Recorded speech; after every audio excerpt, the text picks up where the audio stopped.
तो सभी साथियों को महादेव। ये है इलेक्ट्रिसिटी चैप्टर का लेक्चर नंबर 6 और इस लेक्चर के अंदर हम डिस्कस करने वाले हैं अबाउट इलेक्ट्रिक सर्किट, सर्किट के कुछ कंपोनेंट्स एंड सर्किट डायग्राम के बारे में। तो आपने अपने एनसीईआरटी बुक में इस टेबल को तो जरूर देखा होगा। इस टेबल के अंदर आपको कुछ इलेक्ट्रिक सर्किट के कंपोनेंट्स के सिंबल्स गिवन है। आपको इन सिंबल्स को याद कर लेना है बिकॉज ये आपके एग्जाम के लिए भी इंपॉर्टेंट है। फिलहाल इस लेक्चर के अंदर हम इनमें से कुछ कंपोनेंट्स के बारे में थोड़ा डिटेल में जानने की कोशिश करेंगे।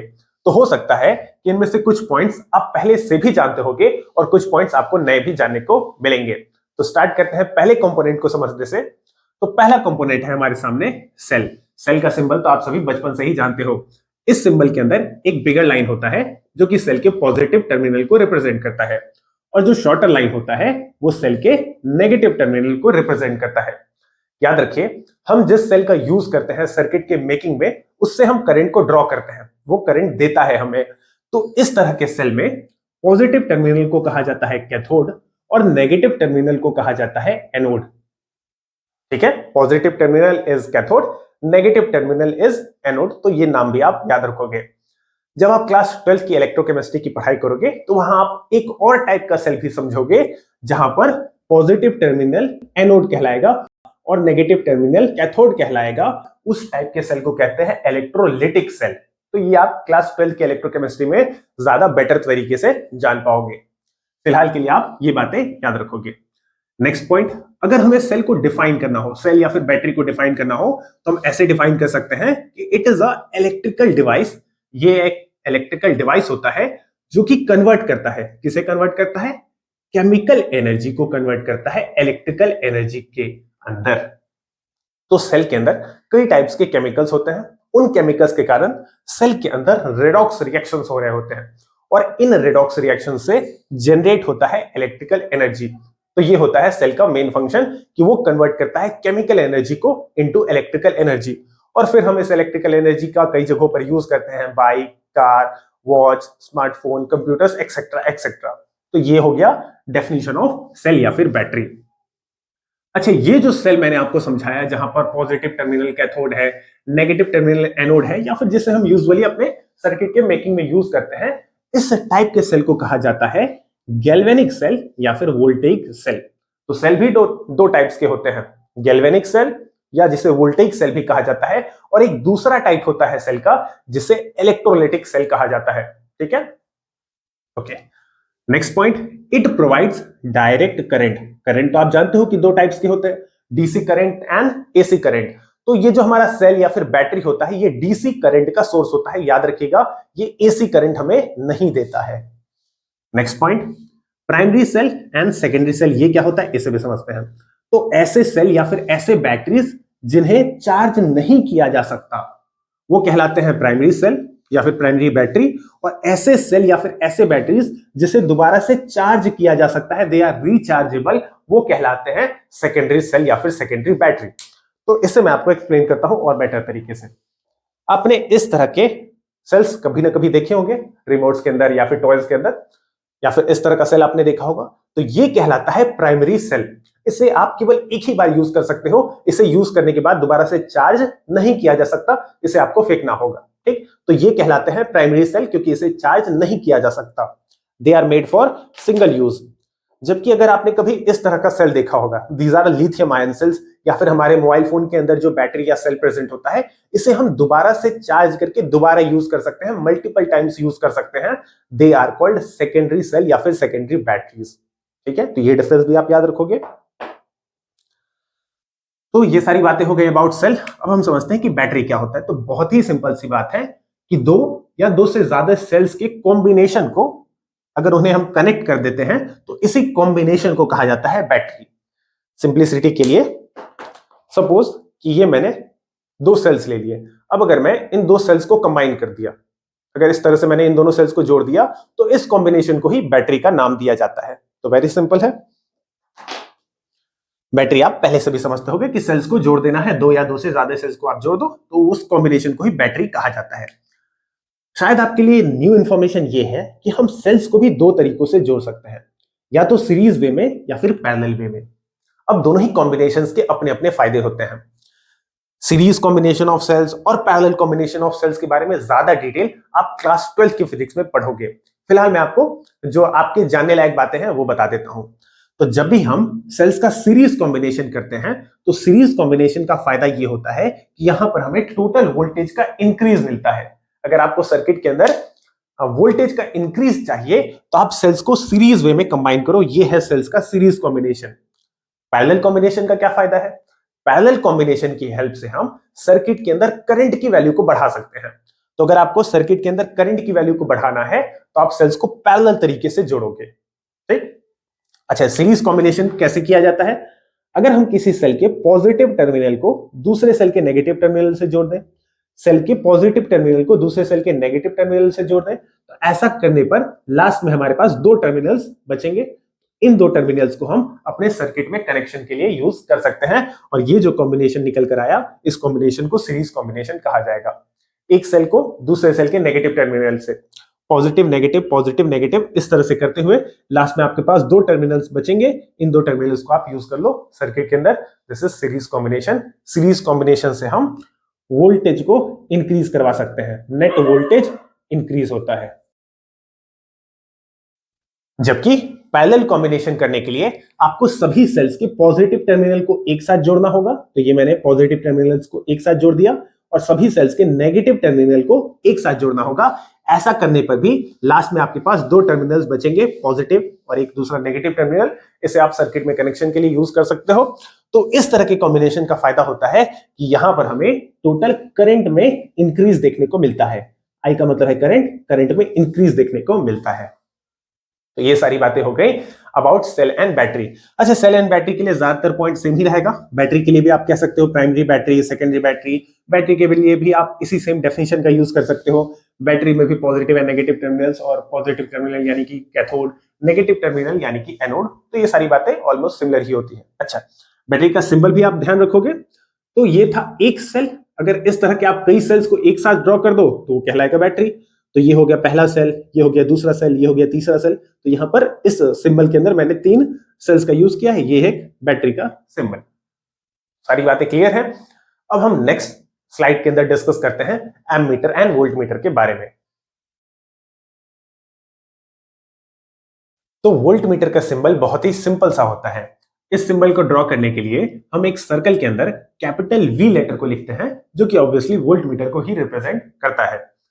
बुक में अगर आप इस सिंबल को देखोगे तो यहां पर आपको पॉजिटिव एंड नेगेटिव साइन भी दिखेगा।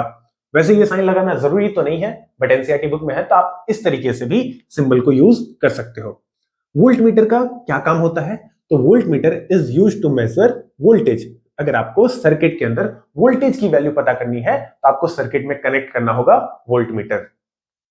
अच्छा, वोल्टमीटर को हम कनेक्ट कैसे करेंगे सर्किट में ले जाकर? तो वोल्टमीटर को हम कनेक्ट करते हैं पैरेलल तरीके से किसी भी लोड के अक्रॉस। तो पहले तो आप लोड को समझ लो।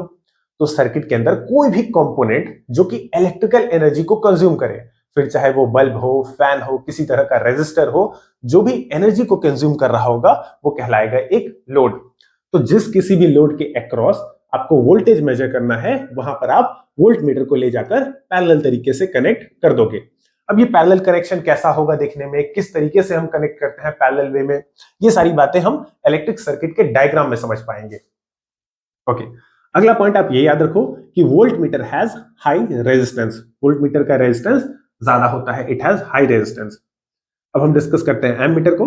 तो एमीटर का सिंबल बहुत ही सिमिलर सा है, बस इस बार सर्कल के अंदर आप ए लेटर लिखोगे जो कि एमीटर को रिप्रेजेंट करेगा। बुक में इस सिंबल में भी आपको पॉजिटिव एंड नेगेटिव साइन दिखेगा।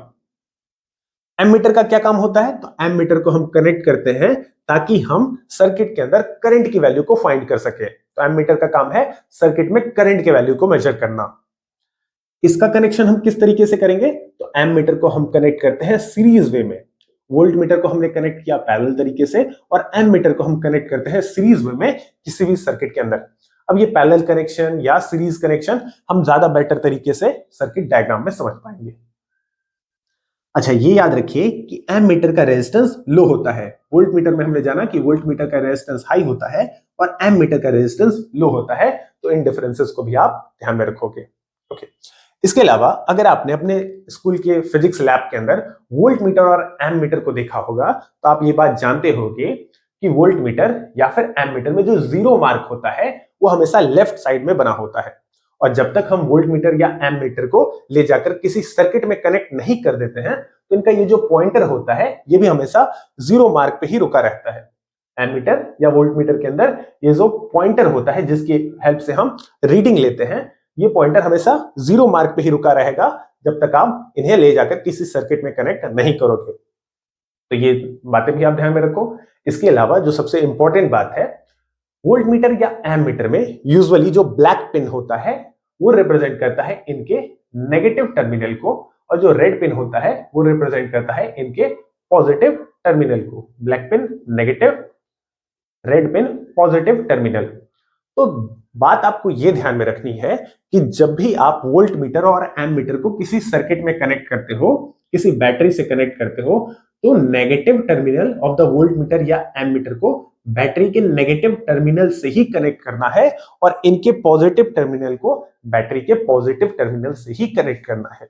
यही सेम बात मैंने यहां पर भी लिख रखी है कि positive terminal of voltmeter and ammeter को आप बैटरी के पॉजिटिव टर्मिनल से कनेक्ट करोगे, और इनके नेगेटिव टर्मिनल को आप बैटरी के नेगेटिव टर्मिनल से कनेक्ट करोगे। तो ये बात बहुत ही इंपॉर्टेंट है। सर्किट में जब भी आपको कनेक्शन चेक करना हो तो इस बात को भी आप जरूर से चेक करोगे। इन सभी चीजों के अलावा ये हमने वोल्ट मीटर और एम मीटर को डिस्कस कर लिया। अगर आपको ये जानना है कि हम वोल्ट मीटर को पैरेलल वे में ही क्यों कनेक्ट करते हैं, एम मीटर को सीरीज तरीके से क्यों कनेक्ट किया जाता है, वोल्ट मीटर का रेजिस्टेंस हाई क्यों होता है, एम मीटर का रेजिस्टेंस लो क्यों होता है, तो इन सभी के आंसर्स, इन सभी क्वेश्चंस के आंसर्स मैंने एक सेपरेट वीडियो में ऑलरेडी कवर कर दिया है, जहां पर मैंने वोल्ट मीटर और एम मीटर को डिटेल में कंपेयर किया है।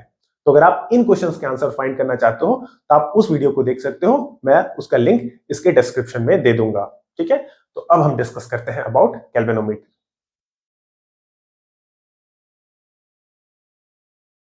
तो गैल्वेनोमीटर का डिस्कशन आएगा नेक्स्ट चैप्टर, यानी कि magnetic effects of electric current में, बट इसे भी हम यहीं पर डिस्कस कर लेते हैं। तो गैल्वेनोमीटर का सिंबल बहुत ही आसान सा होता है, यहां पर आप देख सकते हो। और गैल्वेनोमीटर का जो मेन काम होता है वो होता है सर्किट के अंदर करंट की वैल्यू को मेजर करना। ये क्या बात हुई सर, आपने तो बोला था कि एम मीटर करंट को मेजर करेगा। यस, एम मीटर भी करंट को मेजर करता है, बट गैल्वेनोमीटर भी करंट की वैल्यू को ही मेजर करता है। तो सर फिर दोनों में डिफरेंस क्या है, तो इस डिफरेंस को हम डिस्कस करेंगे, बट कुछ देर में। फिलहाल हम गैल्वेनोमीटर के इन पॉइंट्स को समझ लेते हैं। तो पहले पॉइंट को रीड करते हैं। It is used to measure both the magnitude and direction of current. तो यहां से हमें यह पता चला कि गैल्वेनोमीटर दो चीजों को मेजर करता है। करंट के मैग्नीट्यूड को तो मेजर करेगा ही, वो हमें करंट की वैल्यू को मेजर करके बताएगा उसका क्या वैल्यू है करंट का इन द सर्किट। साथ ही साथ ये हमें करंट का डायरेक्शन भी बताएगा। डायरेक्शन का यहां क्या मतलब है, डायरेक्शन का मतलब है conventional direction of electric current, जो कि होता है पॉजिटिव से नेगेटिव टर्मिनल के टुवर्ड्स। अच्छा, ये डायरेक्शन को कैसे मेजर करता है, तो इसे हम इस फिगर से समझते हैं। तो अगर आपने गैल्वेनोमीटर को देखा होगा तो आप ये बात जानते होंगे कि गैल्वेनोमीटर का जो पॉइंटर होता है, ये वाला पॉइंटर, ये हमेशा बीच में लाई करता है। ठीक है, हमेशा सेंटर में लाई करता है। जबकि एम मीटर और वोल्ट मीटर के पॉइंटर्स आप याद करो, वो हमेशा लेफ्ट साइड झुके होते हैं, क्योंकि एम मीटर और वोल्ट मीटर में जो जीरो मार्क बना होता है वो भी लेफ्ट साइड पे ही बना होता है। लेकिन गैल्वेनोमीटर में ऐसा नहीं होता है। गैल्वेनोमीटर का जो जीरो मार्क है वो सेंटर में होता है, बीच में, और इसके दोनों ही साइड रीडिंग बने होते हैं। तो अब इसकी हेल्प से हम करंट का डायरेक्शन कैसे फाइंड करेंगे, आप देखिए। सपोज कि करंट का ये डायरेक्शन है, लेफ्ट साइड से राइट साइड करंट इस डायरेक्शन में फ्लो कर रहा है, यह है करंट का डायरेक्शन। तो ये जो गैल्वेनोमीटर का पॉइंटर था जो कि बीच में लाई कर रहा था, जैसे ही आप इसे इस सर्किट से कनेक्ट करोगे तो ये पॉइंटर भी इसी डायरेक्शन में झुक जाएगा, यानी कि ये करंट के डायरेक्शन में झुक जाएगा। तो इस तरीके से हम पता कर पाएंगे कि करंट का ये डायरेक्शन है फ्रॉम लेफ्ट टू राइट, ये भी राइट साइड ही झुक जाएगा। अब सपोज कि करंट का ऑपोजिट डायरेक्शन है, ये डायरेक्शन है करंट का राइट साइड से लेफ्ट साइड, तो ये जो पॉइंटर अभी बीच में लाई कर रहा था वो इस साइड झुक जाएगा, यानी कि लेफ्ट साइड झुक जाएगा। तो हम इससे पता लगा लेंगे कि करंट का इस बार ये डायरेक्शन है। तो इस तरीके से गैल्वेनोमीटर हमें करंट का डायरेक्शन भी बता देता है। ठीक है, नेक्स्ट पॉइंट को रीड करते हैं। It is connected in series. तो गैल्वेनोमीटर को हम सीरीज में कनेक्ट कर सकते हैं टू मेजर करंट। तो अगर आपको सर्किट में करंट की वैल्यू चाहिए और आपके पास अगर गैल्वेनोमीटर है तो आप उसे सर्किट में सीरीज वे में कनेक्ट करोगे तो वो आपको करंट की वैल्यू मेजर करके दे देगा। बट इंटरेस्टिंग बात यहां पर यह है कि it can also be connected, ध्यान दीजिएगा, it can also be connected in parallel.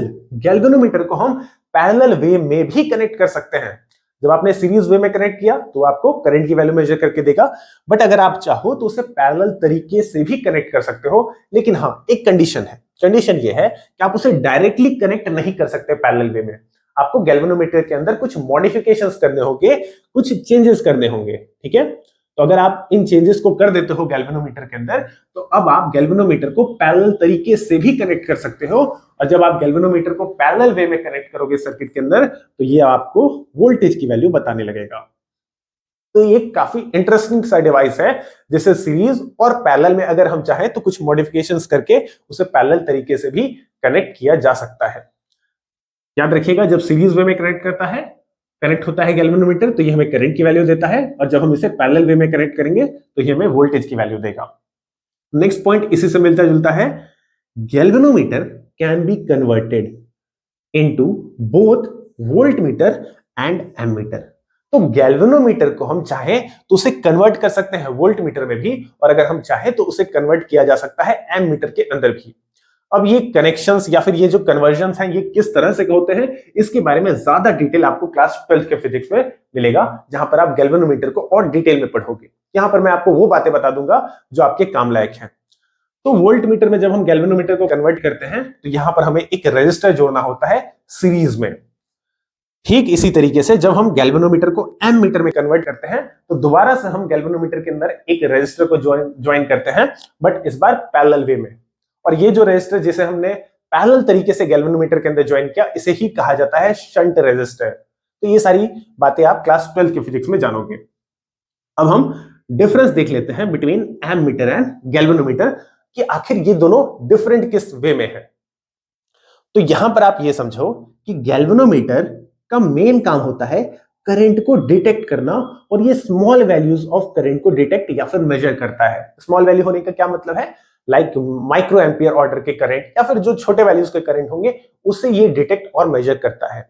अब दोनों ही पॉइंट्स में डिफरेंस देखो, एमीटर का मेन काम होता है करंट को मेजर करना, जबकि गैल्वेनोमीटर का मेन काम होता है करंट को डिटेक्ट करना। अगर कहीं पर भी छोटे वैल्यू का भी करंट जनरेट हो रहा है तो उसको हम कैसे पता लगाएंगे, हम पता लगाएंगे गैल्वेनोमीटर की हेल्प से, कि छोटे से छोटे वैल्यू के करंट को डिटेक्ट कर लेगा, ठीक है।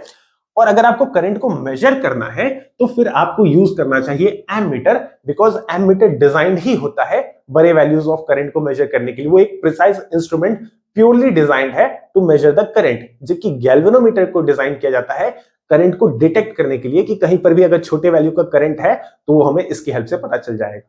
तो ये डिफरेंस आप याद रखोगे कि galvanometer small values of current को ही डिटेक्ट करता है, ये बड़े वैल्यूज ऑफ करंट को मेजर नहीं कर सकता। साथ ही साथ ये हमें करंट के डायरेक्शन को भी बताता है, जबकि एमीटर करंट का डायरेक्शन नहीं बता सकता। Next difference, galvanometer can be modified to measure current और voltage by adding external resistance. तो ये पॉइंट मैंने आपको समझाया है कि गैल्वेनोमीटर को अगर हम चाहें तो कन्वर्ट कर सकते हैं वोल्टमीटर में भी और एमीटर में भी, कुछ उसके अक्रॉस कुछ रेजिस्टर्स को ज्वाइन करके, ठीक है। तो ये बातें हो गई अबाउट गैल्वेनोमीटर।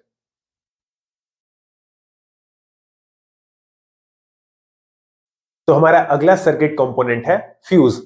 अब अगर आप अपने एनसीईआरटी बुक को रीड करोगे तो फ्यूज के बारे में कुछ इंफॉर्मेशन आपको गिवन है इलेक्ट्रिसिटी वाले चैप्टर में, और इसका कुछ इंफॉर्मेशन गिवन है magnetic effects of electric current में। अब मेरे समझ के ये बाहर है कि इस बुक को, एनसीईआरटी बुक को किस नशे में लिखा गया था। जिस माल को फूंक कर इस बुक को लिखा गया होगा वो बहुत ही हाई क्वालिटी का ड्रग्स रहा होगा। अब मैं ऐसा क्यों बोल रहा हूं, इसका रीजन आप समझिए। इलेक्ट्रिसिटी से रिलेटेड जितनी भी सारी चीजें थी वो आपने इस चैप्टर यानी कि इलेक्ट्रिसिटी में पढ़ा, बट इसी से रिलेटेड एक टॉपिक है डोमेस्टिक इलेक्ट्रिक सर्किट, इसे उठाकर इन्होंने magnetic effects of electric current में डाल दिया। फ्यूज के बारे में कुछ इंफॉर्मेशन इलेक्ट्रिसिटी में और half information magnetic effects of electric current में। और ऐसे बुक होने का क्या फायदा जब छोटे से छोटे इंफॉर्मेशन के लिए स्टूडेंट्स को साइड बुक की हेल्प पड़े। खैर, फ्यूज के बारे में हम सारी चीजें कोशिश करेंगे कि यहीं पर कवर कर लें। तो फ्यूज का सिंबल आप देख सकते हो यहां पर कि ये दोनों ही सिंबल्स फ्यूज के लिए हैं।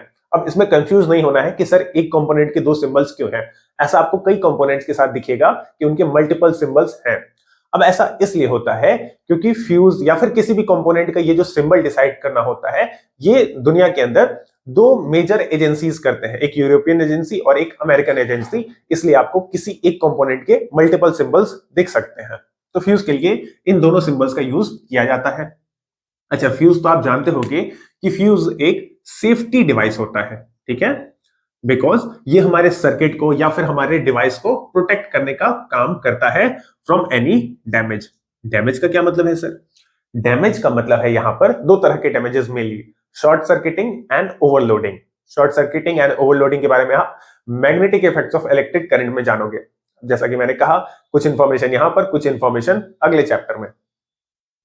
तो डैमेज से प्रोटेक्ट, फिलहाल आप समझ जाओ कि किसी भी तरह के डैमेज से सर्किट या फिर डिवाइस को प्रोटेक्ट करने के लिए जिस सेफ्टी डिवाइस का यूज किया जाता है उसका नाम है फ्यूज। ठीक है, हम नेक्स्ट पॉइंट को रीड करते हैं। It contains a thin wire usually N alloy of. अच्छा, ये इंफॉर्मेशन याद रखिएगा कि फ्यूज के अंदर कई तरह के एलॉयज का यूज किया जाता है। फ्यूज कई मटेरियल से मिलकर बने होते हैं, बट यूजुअली फ्यूज जो बनाया जाता है वो टिन और लेड के एलॉय से बनाया जाता है। टिन एंड लेड मेटल्स आप याद रखोगे। तो फ्यूज एक थिन वायर होता है जो कि बना होता है टिन और लेड के एलॉय से यूजुअली, जो कि मेल्ट कर जाता है when current exceeds a certain limit. अगर सर्किट के अंदर करंट की वैल्यू बढ़ जाए, एक लिमिट से ज्यादा चली जाए, तो ये जो फ्यूज वायर है ये खुद ब खुद मेल्ट हो जाएगा और सर्किट को ब्रेक कर देगा। ठीक, और सर्किट अगर ब्रेक हो गया तो ये डैमेज से हमारे सर्किट को प्रोटेक्ट कर लेता है इस तरीके से। सपोज कि एक सर्किट है, यहां पर फ्रिज मैंने बनाया है और इस फ्यूज में अगर यहां आप देखो तो ये फ्यूज वायर लगा है इस सर्किट के अंदर। तो सपोज कि अगर करंट की वैल्यू ज्यादा होगी तो ये फ्यूज यहीं पर ब्रेक कर जाएगा, ये फ्यूज यहीं पर टूट जाएगा, और जैसे ही अगर फ्यूज ब्रेक हो जाएगा तो आगे सर्किट के अंदर करंट नहीं पहुंच पाएगा और जो भी आपका डिवाइस है या जो भी सर्किट है वो बचा रह जाएगा। इस तरीके से फ्यूज वर्क करता है। ओके, ये भी आप ध्यान रखिए, it works on the heating effect of electric current.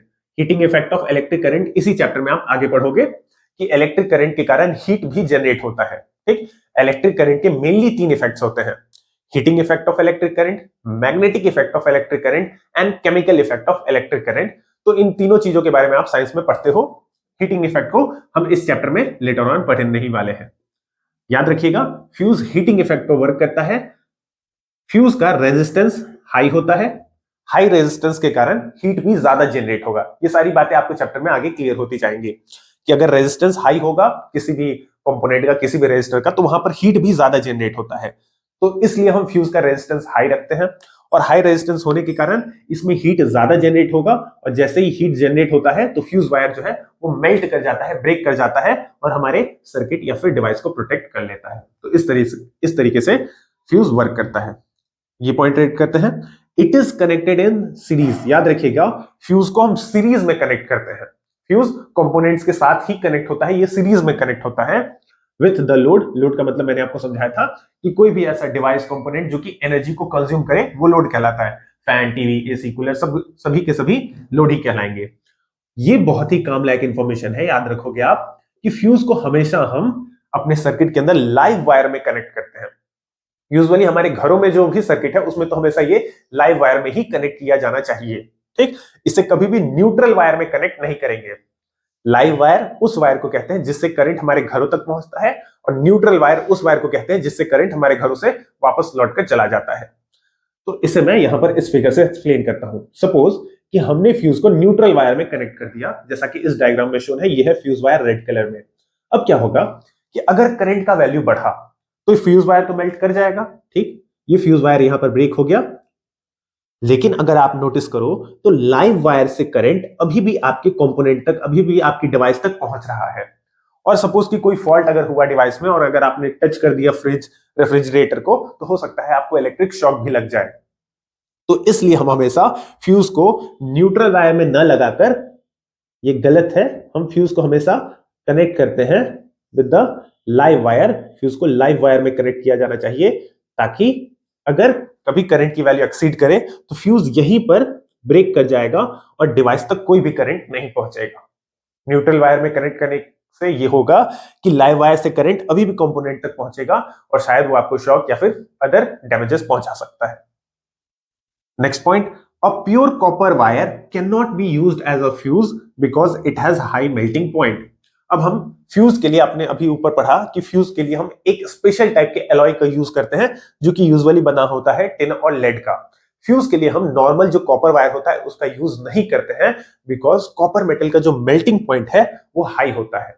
तो अगर उससे हीट जनरेट भी होगा तो कॉपर मेल्ट नहीं करेगा, कॉपर ब्रेक नहीं होगा और हमारा सर्किट डैमेज हो जाएगा। इसलिए हम एक ऐसे एलॉय का यूज करते हैं जिसका मेल्टिंग पॉइंट लो होता है। फ्यूज वायर का मेल्टिंग पॉइंट लो होना चाहिए और रेजिस्टेंस हाई होना चाहिए। तो ये सारी बातें आप ध्यान में रखोगे। मार्केट के अंदर फ्यूज वायर भी कई टाइप्स के अवेलेबल होते हैं, जैसे कि 1 एम्पियर का फ्यूज, 3 एम्पियर का फ्यूज, 5 एम्पियर का फ्यूज, एक्सेट्रा एक्सेट्रा। तो ये जो 5 एम्पियर्स, 3 एम्पियर्स हैं, ये कहलाता है फ्यूज का रेटिंग कि फ्यूज किस वैल्यू का है। तो सपोज कि अगर हमारे पास 1 एम्पियर का फ्यूज है तो ये 1 एम्पियर तक के करंट को खुद से फ्लो होने देगा, बट अगर करंट की वैल्यू 1 एम्पियर से एक्सीड होगी तो ये फ्यूज मेल्ट कर जाएगा। लाइकवाइज अगर हमारे पास 2 एम्पियर का कोई फ्यूज है तो ये 2 एम्पियर तक के करंट को खुद से फ्लो होने देगा, लेकिन अगर करंट की वैल्यू 2 एम्पियर से ज्यादा की हुई तो ये फ्यूज भी ब्रेक कर जाएगा। तो इस तरीके से हम डिसाइड करते हैं सर्किट के अकॉर्डिंग कि हमें कौन से फ्यूज को सेलेक्ट करना है। अब नॉर्मली हमारे घरों में जो फ्यूज यूज होता है उसे हम जनरली यूज करते हैं 5 एम्पियर और 15 एम्पियर के वेरिएशन में। तो छोटे छोटे डिवाइसेस जैसे कि बल्ब, फैन, इन्हें ऑपरेट करने के लिए हम 5 एम्पियर तक के फ्यूज का यूज करते हैं। और जो बड़े डिवाइसेस है घर में जैसे कि गीजर, रेफ्रिजरेटर या फिर एसी, इनके लिए हम 15 एम्पियर तक के फ्यूज का यूज करते हैं जनरल सिनेरियो में। ओके, आगे का पॉइंट हम रीड करते हैं। एंड तो फ्यूज कई रेटिंग्स में अवेलेबल होते हैं, आपने देखा। इसके अलावा भी कई रेटिंग्स होते हैं, बस इतना ही नहीं। एंड डिफरेंट थिकनेसेस भी हो सकते हैं फ्यूज वायर की। अब ये जो थिकनेस होता है फ्यूज वायर का, ये डिपेंड करता है कि फ्यूज किस रेटिंग का है। जितना ज्यादा होगा फ्यूज का रेटिंग उतना ज्यादा थिकर होगा फ्यूज वायर। पढ़िए इसे आप, the thicker the fuse wire the greater is its current capacity.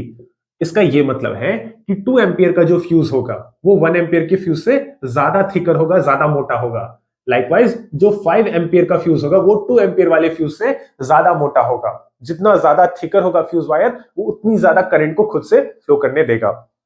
तो इस पॉइंट का ये मतलब था। अगला point, the fuse wire's current rating should be little higher than the circuit's normal current so it can handle small changes but will melt if the current becomes too high. इस point का ये मतलब है कि हमारे circuit में जो भी करंट की वैल्यू है, सर्किट का जो भी करंट का वैल्यू है, लेट्स से सर्किट के अंदर करंट की वैल्यू है 3.7 एम्पियर। तो जो हम फ्यूज सेलेक्ट करेंगे वो 3.7 एम्पियर के एग्जैक्टली इक्वल नहीं होगा, वो 3.7 एम्पियर से थोड़ा सा ज्यादा होगा। तो हम कह सकते हैं कि 4 एम्पियर का फ्यूज हम यहां पर सेलेक्ट करेंगे। ठीक है, बहुत ज्यादा भी नहीं होगा। 10 एम्पियर का फ्यूज हम नहीं सेलेक्ट करेंगे। थोड़ा सा ज्यादा वैल्यू का फ्यूज हम इसलिए सेलेक्ट करते हैं कि कभी कभी कुछ स्मॉल फ्लक्चुएशंस के कारण भी करंट इंक्रीज होता है, थोड़ा थोड़ा इंक्रीज होता है, बट उतना ज्यादा इंक्रीज को डिवाइस जो है वो हैंडल कर पाता है। छोटे छोटे चेंजेस को डिवाइस हैंडल कर पाएगा करंट में।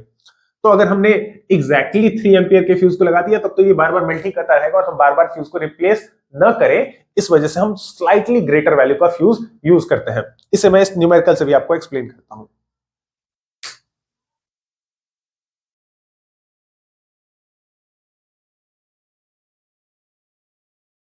तो इस क्वेश्चन को हम रीड करते हैं। यहां हमें गिवन है एक माइक्रोवेव ओवन है जिसका पावर रेटिंग है 1300 वॉट। अब आप, अगर आपने अभी तक पावर नहीं पढ़ा है तो कोई बात नहीं, मैं आपको पावर शॉर्ट में समझा देता हूं कि पावर के लिए हम यूज करेंगे formula P is equal to VI। V का मतलब है पोटेंशियल डिफरेंस, I का मतलब है करंट। तो इस फॉर्मूले का यूज हम यहां पर करेंगे। तो पावर रेटिंग हमें गिवन है 1300 watts and potential difference voltage हमें गिवन है 230 वोल्ट्स। हमें आइडेंटिफाई करना है इनमें से मोस्ट एप्रोप्रिएट फ्यूज को। ठीक है, हमें फ्यूज को सेलेक्ट करना है इन सभी गिवन ऑप्शंस में। तो फ्यूज को सेलेक्ट करने के लिए सबसे पहले हम यहां पर करंट की वैल्यू को फाइंड करेंगे कि ये डिवाइस जो है वो कितना करंट ड्रॉ कर रहा है। तो इस फॉर्मूले के अकॉर्डिंग अगर हमें करंट चाहिए तो हम लिखेंगे I is equal to P divided by V। सो I is equal to, power की वैल्यू है 1300 watts, 1300 watt divided by 230 volts. इसे अगर आप सॉल्व करोगे तो यहां पर करंट की वैल्यू आएगी 5.6 5.65 मुझे याद था तो मैंने डायरेक्टली लिख दिया, आप चाहोगे तो चेक कर सकते हो। तो करंट यहां पर निकल कर आया 5.65 एम्पियर। अब हमारे पास फ्यूज के ये गिवन ऑप्शंस हैं, 3 एम्पियर, 6 एम्पियर और 10 एम्पियर। तो अभी जो मैंने पॉइंट आपको एक्सप्लेन किया उसके अकॉर्डिंग जो सबसे सुटेबल फ्यूज होगा वहां पर वो होगा 6 एम्पियर का। हमें यहां पर 6 एम्पियर का फ्यूज चूज करना चाहिए। इसे आप ऐसे भी सोच कर देखो, इन ऑप्शंस में अगर हम 3 एम्पियर के फ्यूज को यहां पर यूज करेंगे तो 3 एम्पियर के फ्यूज से जैसे ही 5 एम्पियर का करंट फ्लो करेगा वो तुरंत ही मेल्ट कर जाएगा। तो यानी कि हमारा डिवाइस कभी वर्क ही नहीं कर पाएगा, जैसे ही करंट उसमें फ्लो करेगा हर बार वो मेल्ट कर जाएगा। तो ये डिवाइस 3 एम्पियर के फ्यूज पर रन नहीं कर सकता। अगर हमने 10 एम्पियर का फ्यूज यूज कर लिया तो क्या होगा, तो डिवाइस रन तो करेगा अच्छे से, 10 एम्पियर के फ्यूज से डिवाइस चलेगा, इसमें कोई दिक्कत नहीं है। लेकिन सपोज कि अगर कभी करंट की वैल्यू एक्सीड हुई, करंट की वैल्यू जो रिक्वायर्ड वैल्यू है, डिवाइस को 5 एम्पियर तक का करंट चाहिए, लेकिन सपोज कि अगर करंट की वैल्यू कभी 7 एम्पियर या 8 एम्पियर्स हो गई तो ये जो 10 एम्पियर का फ्यूज है ये तो खुद से 7 एम्पियर्स और 8 एम्पियर्स के करंट को अलाउ कर देगा फ्लो होने का। तो इस वजह से आपका डिवाइस जो है वो हो सकता है कि डैमेज हो जाए। ठीक है, तो इसलिए हम हमेशा सुटेबल वैल्यू का फ्यूज चूज करते हैं। इस केस में जो हमारा फ्यूज होगा वो 6 एम्पियर का होना चाहिए।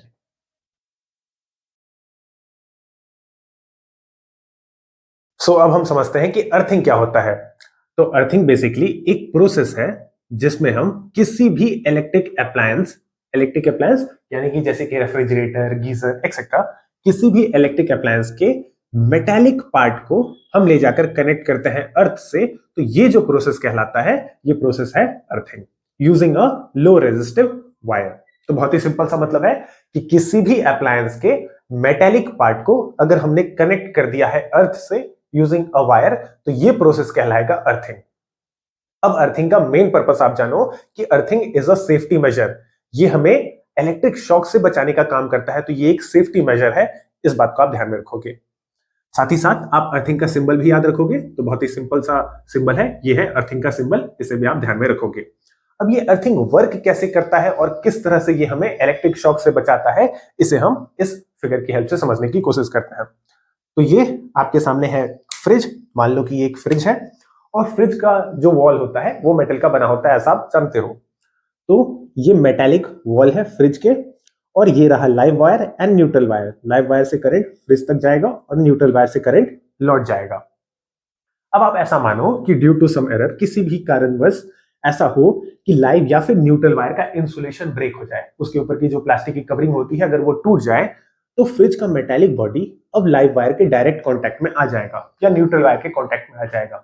इससे ये होगा कि फ्रिज के पूरे मेटालिक बॉडी में ही इलेक्ट्रिक करंट फ्लो होगा। तो इससे खतरा है, अगर अब किसी पर्सन ने इस फ्रिज को टच कर दिया तो उसे भी इलेक्ट्रिक शॉक लग सकता है, बिकॉज इस पूरे फ्रिज के मेटालिक बॉडी में ही अब करंट फ्लो कर रहा है। तो इसी चीज से बचाने के लिए, इस इलेक्ट्रिक शॉक से बचाने के लिए हम इस फ्रिज के अंदर या फिर किसी भी इस तरह के अप्लायंस के अंदर कनेक्ट करते हैं एक और वायर, और इस वायर को ले जाकर हम कनेक्ट कर देते हैं अर्थ से। दिस इज कॉल्ड अर्थिंग, यानी कि अर्थिंग। ठीक है, अगर उस अप्लायंस के अंदर अर्थिंग रहेगा तो फिर चाहे इंसुलेशन ब्रेक हो या live wire neutral wire fridge के डायरेक्ट कांटेक्ट में आ जाए, हम इलेक्ट्रिक शॉक से बचे रहेंगे। ठीक है, तो ये इलेक्ट्रिक शॉक से हमें बचाने का काम करता है इस तरीके से। तो एक तीसरा वायर, अगर आपने घरों के अंदर देखा होगा तो बहुत सारे डिवाइसेस के अंदर 3 पिन प्लग्स होते हैं। जो प्लग होता है उसमें अगर आपने नोटिस किया होगा तो एक मोटा सा पिन होता है ऊपर, नीचे 2 छोटे छोटे पिन होते हैं। तो एक पिन कनेक्ट होगा लाइव वायर से, एक पिन कनेक्ट हो जाता है न्यूट्रल वायर से, और ये जो सबसे ऊपर में सबसे बड़ा वाला जो पिन होता है ये पिन कनेक्ट होता है अर्थ वायर से। तो ये अर्थिंग का काम करता है। ठीक है, तो जितने भी हैवी डिवाइसेस हैं, जो हैवी इलेक्ट्रिकल डिवाइसेस हैं जो ज्यादा करंट ड्रॉ करते हैं, वहां पर आप अक्सर 3 पिन प्लग्स देखोगे, बिकॉज ये अर्थिंग का ही काम कर रहा होता है तीसरा पिन। लेकिन सर, ये अर्थिंग लगा देने से इलेक्ट्रिक शॉक हमें क्यों नहीं लगता? आखिरकार इस बॉडी में तो अभी भी करंट प्रेजेंट है, बिकॉज हमने इंसुलेशन को तो ठीक किया नहीं। इंसुलेशन, सपोज कि अगर इंसुलेशन अभी भी खराब है तो पूरे फ्रिज की बॉडी में तो अभी भी करंट फ्लो कर रहा है। तो ऐसा क्यों होता है कि किसी पर्सन ने अगर फ्रिज को टच कर लिया तो पर्सन को शॉक नहीं लगता, करंट नहीं लगता, और करंट इस अर्थ वायर से ही ग्राउंड में चला जाता है? तो इसका आंसर यह है कि करंट हमेशा लो रेजिस्टिव पाथ को ही चूज करता है। करंट के पास यहां पर 2 ऑप्शंस हैं, फ्रिज के बॉडी में फ्लो होने वाले करंट के पास 2 ऑप्शंस हैं। या तो वो पर्सन के हैंड से होते हुए पर्सन के बॉडी तक चला जाए, उसे इलेक्ट्रिक शॉक दे दे, या फिर वो अर्थ वायर से होकर ग्राउंड में चला जाए। तो करंट के पास दो ऑप्शन है। करंट हमेशा अर्थ वाले वायर को ही चूज करेगा। ऐसा क्यों सर? ये मनमर्जी क्या है? ये मनमर्जी नहीं, ये साइंस है। करंट हमेशा लो रेजिस्टिव पाथ को ही चूज करता है, और ह्यूमन बॉडी और इस अर्थ वायर में हमेशा जो अर्थ वायर होता है उसका रेजिस्टेंस कम होता है। हम अर्थ वायर को, अर्थिंग को इस तरीके से ही डिजाइन करते हैं कि उसका रेजिस्टेंस हमेशा कम ही होता है, जिस कारण करंट हमेशा इसी पाथ को चूज करता है और हम इलेक्ट्रिक शॉक से बचे रहते हैं। ठीक है, तो ये मेन पर्पस होता है अर्थिंग का, ये मैंने आपको समझा दिया। ओके, यही सेम बात मैंने यहाँ पे भी लिख रखा है, तो अगर आप नोट्स बनाना चाहो तो यहाँ से लिख सकते हो इस चीज को। साथ ही साथ आप ये भी याद रखिए हमारे एनसीईआरटी बुक के अकॉर्डिंग कि जो लाइव वायर है उसके ऊपर रेड कलर का इंसुलेशन होता है, रेड कलर का कवरिंग होता है। न्यूट्रल वायर के ऊपर ब्लैक कलर का इंसुलेशन होता है, एंड अर्थ वायर के ऊपर ग्रीन कलर का इंसुलेशन होता है। अब अगर किसी के माइंड में ये क्वेश्चन आ रहा है कि सर अर्थिंग तो कोई डिवाइस है नहीं, फिर आपने इसे सर्किट कंपोनेंट्स में क्यों लिख दिया? तो रीजन बहुत ही सिंपल सा है। अर्थिंग कोई डिवाइस नहीं है, ये बात सही है, बट अर्थिंग हमारे डोमेस्टिक इलेक्ट्रिक सर्किट का एक बहुत ही क्रूशियल पार्ट होता है, इसलिए इसे सर्किट कंपोनेंट्स में लिखने में कोई दिक्कत नहीं है। आखिरी सर्किट कंपोनेंट जिसे हम आज डिस्कस करने वाले हैं वो है वेरिएबल रेजिस्टेंस। और नाम से ही क्लियर हो रहा होगा, वेरिएबल यानी कि जिसे हम चेंज कर सकते हैं, वेरी करवा सकते हैं। तो एक ऐसा रेजिस्टेंस जिसकी वैल्यू को चेंज किया जा सकता है कहलाता है वेरिएबल रेजिस्टेंस। यही सेम बात यहां पर भी लिखी हुई है। It is a type of resistor whose resistance. अच्छा, रेजिस्टर एंड रेजिस्टेंस दो अलग अलग बातें हैं। रेजिस्टर एक डिवाइस होता है और उस डिवाइस के प्रॉपर्टी को रेजिस्टेंस कहते हैं। स्लाइट डिफरेंस है, बट डिफरेंस है इनमें। कैन बी चेंज्ड, तो एक ऐसा रेजिस्टर जिसके रेजिस्टेंस को चेंज किया जा सके वो कहलाता है variable resistance. It is used to control और change the amount of current flowing in the circuit. अब ये करंट के अमाउंट को कैसे घटाएगा बढ़ाएगा? तो बहुत ही सिंपल सी बात है। हम जानते हैं कि करंट यानी कि I is inversely proportional to R यानी कि रेजिस्टेंस। तो अगर आपने रेजिस्टेंस की वैल्यू को बढ़ाया तो करंट की वैल्यू डिक्रीज, और अगर आपने रेजिस्टेंस की वैल्यू को कम किया, डिक्रीज किया, तो करंट की वैल्यू इंक्रीज हो जाएगी। तो इस तरीके से अगर आप रेजिस्टेंस की वैल्यू को घटाते बढ़ाते हो तो करंट का वैल्यू चेंज हो जाएगा। तो वेरिएबल रेजिस्टेंस का यही काम है कि हम अपने मन मुताबिक उसमें चेंजेस कर सकते हैं और उस चेंजेस के अकॉर्डिंग सर्किट में करंट की जो वैल्यू है वो भी घटेगी बढ़ेगी। ठीक है, तो ये काम होता है वेरिएबल रेजिस्टेंस का। और वेरिएबल रेजिस्टेंस का एक टाइप होता है रियोस्टैट। कई बच्चे इसे सेम ही मान लेते हैं कि variable resistance and rheostat exactly same ही है। नहीं, वेरिएबल रेजिस्टेंस का एक टाइप होता है रियोस्टैट जो कि वेरिएबल रेजिस्टेंस की तरह वर्क करता है। इसका वर्किंग क्या है वो मैंने आपको एक्सप्लेन कर दिया, और इसके सिंबल्स को तो आप याद कर ही लो। अच्छा, रियोस्टैट के अलावा भी कुछ वेरिएबल रेजिस्टेंस होते हैं, जैसे कि पोटेंशियोमीटर। पोटेंशियोमीटर के बारे में आपको क्लास 12 की फिजिक्स में पढ़ना है। कुछ और भी टाइप के वेरिएबल रेजिस्टेंस हो सकते हैं। तो ये सारे जितने भी कंपोनेंट्स थे उसे हम लोगों ने डिस्कस कर लिया। अब हम आगे डिस्कस करते हैं about electric circuit and circuit diagram.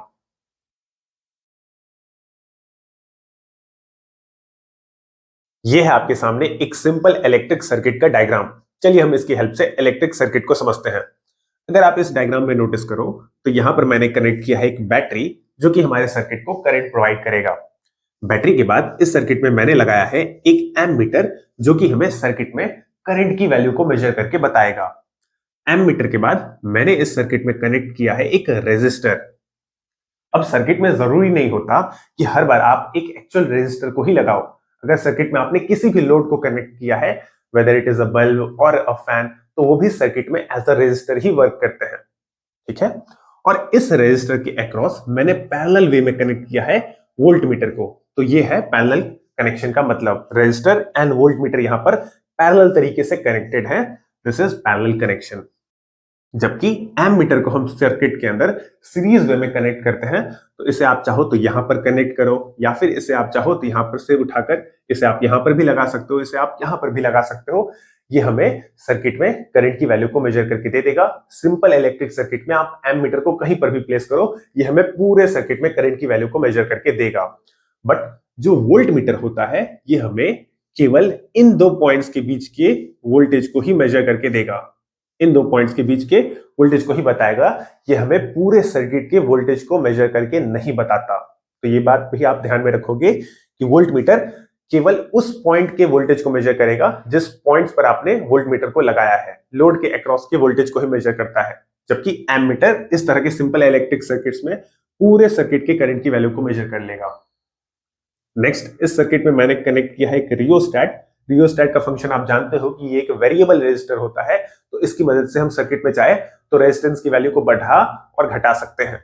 इसके अकॉर्डिंग करंट की वैल्यू भी बढ़ेगी और घटेगी। अगर आपने रेजिस्टेंस को बढ़ाया तो करंट का वैल्यू घट जाएगा, रेजिस्टेंस को अगर आप कम करोगे तो करंट का वैल्यू बढ़ जाएगा। लास्टली, मैंने सर्किट में एक स्विच को भी कनेक्ट किया है। स्विच या फिर जिसे की भी कहते हैं। फिलहाल ये जो की है वो ओपन कंडीशन में है, यानी कि हमारे सर्किट में कोई भी करंट फ्लो नहीं कर रहा। चलिए हम इसे क्लोज कर देते हैं। तो अब ये स्विच या फिर ये जो की है वो क्लोज कंडीशन में है, यानी कि अब हमारे सर्किट में करंट फ्लो होना स्टार्ट हो गया। करंट का डायरेक्शन आप याद रखोगे कि बैटरी के पॉजिटिव टर्मिनल से नेगेटिव टर्मिनल की टुवर्ड्स करंट का डायरेक्शन होता है, जैसे कि हम conventional direction of electric current भी कहते हैं। तो इस केस में ये रहा पॉजिटिव टर्मिनल, करंट यहां से फ्लो होकर पॉजिटिव टू नेगेटिव टर्मिनल तक पहुंचेगी। तो ये हो गया हमारे सर्किट में इलेक्ट्रिक करंट का डायरेक्शन। इसके अलावा जो सबसे इंपॉर्टेंट बात है, आप ये याद रखोगे कि अगर हमने बैटरी का पॉजिटिव टर्मिनल इस साइड कनेक्ट किया तो एमीटर का ये जो कनेक्शन होगा पॉजिटिव टर्मिनल, वो ही बैटरी के पॉजिटिव टर्मिनल से ही कनेक्टेड होना चाहिए। इसे हम कैसे वेरीफाई करेंगे? तो सपोज कि ये है बैटरी का पॉजिटिव टर्मिनल, यहां से आप स्टार्ट हो गए पॉजिटिव पॉजिटिव पॉजिटिव, तो इस साइड एमीटर का पॉजिटिव टर्मिनल कनेक्टेड होना चाहिए। फिर अगर हम सर्किट में आगे चले तो पॉजिटिव से चलते चलते चलते ये है पॉजिटिव टर्मिनल और हम यहां पर पहुंचे तो ये भी वोल्ट मीटर का पॉजिटिव टर्मिनल भी इसी साइड होना चाहिए। सिमिलरली अगर आप चाहो तो नेगेटिव टर्मिनल से भी इस तरह के कनेक्शन को वेरीफाई कर सकते हो। ये बैटरी का नेगेटिव टर्मिनल, अगर हम नेगेटिव टर्मिनल से स्टार्ट करें तो ये है नेगेटिव नेगेटिव नेगेटिव नेगेटिव, और इस साइड वोल्ट मीटर का नेगेटिव टर्मिनल आना चाहिए। तो हमने नेगेटिव टर्मिनल से स्टार्ट किया था, नेगेटिव नेगेटिव नेगेटिव, और हम नेगेटिव टर्मिनल से स्टार्ट करते हुए यहां तक पहुंचे तो इस साइड एम मीटर का नेगेटिव टर्मिनल आना चाहिए। तो इस तरीके से आप किसी भी सर्किट के अंदर एम मीटर और वोल्ट मीटर के कनेक्शन को वेरीफाई कर सकते हो। तो ये सारी बातें हो गई अबाउट इलेक्ट्रिक सर्किट। अच्छा, जरूरी नहीं होता कि हर बार आपको इलेक्ट्रिक सर्किट इतना ही सिंपल मिले। इसके अंदर कई सारे चेंजेस किए जा सकते हैं, मल्टीपल रेजिस्टर्स कनेक्टेड हो सकते हैं, कुछ कंपोनेंट्स को हटाया जा सकता है, कुछ और कंपोनेंट्स को कनेक्ट भी किया जा सकता है। तो हर बार आपको सर्किट को स्टडी करना होगा प्रॉपर तरीके से। चलिए हम इसके डेफिनेशन को देख लेते हैं। तो an electric circuit is a closed path और a closed loop that allows electric current to flow through it. तो बहुत ही सिंपल सा डेफिनेशन है। इलेक्ट्रिक एक क्लोज्ड रास्ता होता है, एक क्लोज्ड लूप जैसा होता है जिसमें इलेक्ट्रिक करंट फ्लो करता है। So that is a electric circuit. इसके अंदर कई सारे कंपोनेंट्स कनेक्टेड हो सकते हैं, जैसे कि battery, switch, resistors etcetera etcetera. ठीक है। अच्छा, इलेक्ट्रिक सर्किट भी दो टाइप्स के, closed circuit and open circuit. Simple सा डिफरेंस ये होता है कि अगर आपने की को क्लोज्ड रखा है, फिलहाल की क्लोज्ड है इस कंडीशन में, तो सर्किट के अंदर करंट पूरे तरीके से फ्लो हो रही है। सर्किट में करंट फ्लो हो रहा है एक पॉइंट से दूसरे पॉइंट तक, तो इस तरह के सर्किट को हम कहेंगे क्लोज्ड सर्किट, जहां पर करंट फ्लो होता रहता है कंटिन्यूअसली। बट अगर आप इस की को हटा दोगे, इस की को अगर आप ओपन कर दोगे, तो ये सर्किट यहां पर ब्रेक हो जाता है। ठीक है, स्विच को अगर आपने ऑफ कर दिया तो सर्किट उस पॉइंट को ब्रेक कर जाएगा, तो फिर इस सर्किट में कोई भी करंट फ्लो नहीं करेगी। इस तरह के सर्किट को कहा जाएगा ओपन सर्किट। तो ओपन एंड क्लोज सर्किट में केवल इतना सा डिफरेंस होता है। अगर सर्किट में करंट फ्लो नहीं हो रहा, सर्किट ब्रेक है किसी पॉइंट पर, तो that is a open circuit, और अगर सर्किट में करंट कंटिन्यूअसली फ्लो कर रहा है, so it will be a closed circuit. अब हम इलेक्ट्रिक सर्किट पर बेस्ड कुछ प्रीवियस ईयर क्वेश्चंस की प्रैक्टिस कर लेते हैं। ये क्वेश्चन पूछा गया था सीबीएसई 2015 के बोर्ड एग्जामिनेशन में। क्वेश्चन में आपको इनमें से करेक्ट सर्किट डायग्राम को सेलेक्ट करना है। तो मैं साइड हो जाता हूं, पहले इस क्वेश्चन को आप खुद से ट्राई कर लीजिए।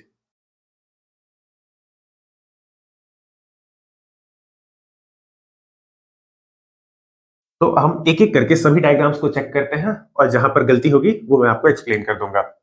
पहले डायग्राम को अगर हम चेक करें तो यहां पर बैटरी है, बैटरी का ये है पॉजिटिव साइड, और पॉजिटिव टर्मिनल से अगर हम चले तो इस साइड एम मीटर का पॉजिटिव टर्मिनल कनेक्टेड है, तो एम मीटर का कनेक्शन यहां पर सही है। अगर हम सर्किट में आगे देखें तो पॉजिटिव साइड से हमने चलना स्टार्ट किया, पॉजिटिव पॉजिटिव, और वोल्ट मीटर का भी इसी साइड पर पॉजिटिव टर्मिनल आ रहा है, तो वोल्ट मीटर और एम मीटर के कनेक्शन सही है यहाँ पर।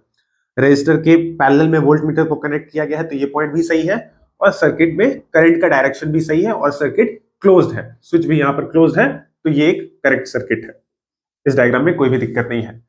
सेकेंड डायग्राम को अगर हम चेक करें तो ये रहा बैटरी का पॉजिटिव टर्मिनल। पॉजिटिव से अगर हम चलना स्टार्ट करें तो पॉजिटिव पॉजिटिव, यहाँ पर वोल्ट मीटर का पॉजिटिव टर्मिनल आ रहा है, तो टर्मिनल्स तो सही तरीके से कनेक्टेड हैं, बट आप यहाँ पर नोटिस करोगे कि वोल्ट मीटर को इस सर्किट में सीरीज वे में कनेक्ट कर दिया गया है, जो कि गलती है।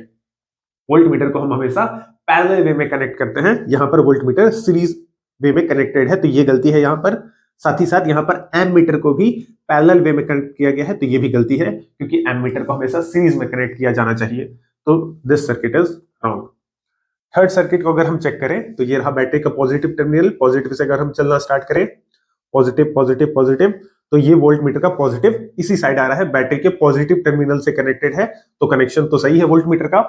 साथ ही साथ वोल्ट मीटर पैरेलल वे में भी कनेक्टेड है, तो ये पॉइंट भी सही है। आगे अगर हम सर्किट में देखें तो करंट का डायरेक्शन भी सही है। अगर हमने पॉजिटिव से चलना स्टार्ट किया तो positive side, positive positive positive, और एमीटर का पॉजिटिव भी इसी साइड आ रहा है, तो पॉजिटिव टर्मिनल कनेक्टेड है, सही है। या फिर अगर आप देखो तो ये रहा बैटरी का नेगेटिव टर्मिनल और एमीटर का नेगेटिव टर्मिनल, यानी कि एमीटर का कनेक्शन भी सही है। सारी चीजें इस सर्किट में सही है, स्विच को भी क्लोज रखा गया है, so this is correct diagram. Fourth diagram को अगर हम देखें तो यहाँ पर बैटरी का पॉजिटिव टर्मिनल, पॉजिटिव से अगर हम चलना स्टार्ट करें तो इस तरफ एमीटर का पॉजिटिव टर्मिनल आना चाहिए, लेकिन यहां पर एमीटर का नेगेटिव टर्मिनल आ रहा है, बिकॉज पॉजिटिव तो यहां पर गिवन है, तो इस वजह से ये डायग्राम भी गलत हो जाता है। ये डायग्राम इसलिए गलत है क्योंकि यहां पर टर्मिनल्स को गलत तरीके से कनेक्ट किया गया है। इस डायग्राम में वोल्ट मीटर और एमीटर के पोजीशंस गलत थे, और इस डायग्राम के अंदर एमीटर का टर्मिनल गलत ऑर्डर में कनेक्ट किया गया है, तो हमारा करेक्ट आंसर है यहां पर circuit diagram 1 and circuit diagram 3। ये क्वेश्चन कई बार रिपीट हो चुका है बोर्ड एग्जामिनेशन में, तो इस क्वेश्चन के अंदर आपको इस सर्किट को देखकर इनमें से करेक्ट ऑप्शन को चूज करना है, कोई एक ही ऑप्शन करेक्ट होगा, तो आप इससे पहले खुद से ट्राई कर लीजिए।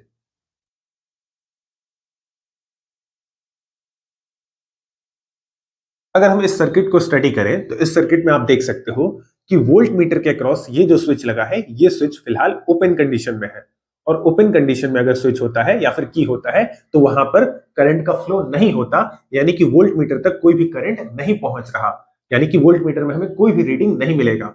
जबकि आप अगर पूरे सर्किट को देखो तो यहाँ पर एम मीटर के अक्रॉस करंट पहुंचेगा, क्योंकि एम मीटर बैटरी से कनेक्टेड है, बाकी कहीं पर भी कनेक्शन ब्रेक नहीं है, तो एम मीटर हमें रीडिंग देगा और वोल्ट मीटर हमें कोई भी रीडिंग नहीं देगा। तो इसके अकॉर्डिंग जो हमारा आंसर होगा वो होगा ऑप्शन सी, कुछ रीडिंग हमें मिलेगा एम मीटर में, जबकि वोल्ट मीटर में हमें कोई रीडिंग देखने को नहीं मिलेगा।